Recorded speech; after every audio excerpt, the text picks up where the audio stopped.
ఈ చెగోడిగాడు అంటాడు, చెగోడి పాస్టరు, బైబిల్లో పౌలు నేను రోమేయుణ్ణి, యూదుణ్ణి, బెన్యామీయుణ్ణి, పరిసయ్యుణ్ణి, ఈ విధంగా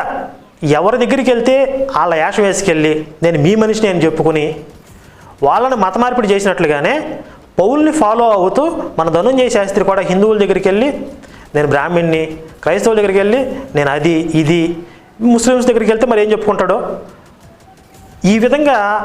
ఏ ఎండకు ఆ గొడుగు పడుతూ ఏ దేశానికి ఆ యాషం వేస్తూ జనాల్ని మోసం చేయడంలో మనకి పౌలు ఆదర్శం అని చెప్పాడు.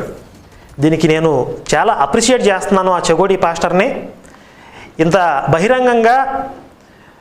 ఈ విషయాన్ని ప్రకటించినందుకు. ఇప్పుడు దాకా నేను ఈ విషయాన్ని గతంలో చెప్పాను, విజయప్రసాద్ రెడ్డి డిబేట్లో పౌలు పెద్ద మోసగాడు, ఎక్కడ ఏ వేషాలు వేయాలో అక్కడ ఆ వేషాలు వేసాడు, ఎన్నో నాటకాలు ఆడాడు,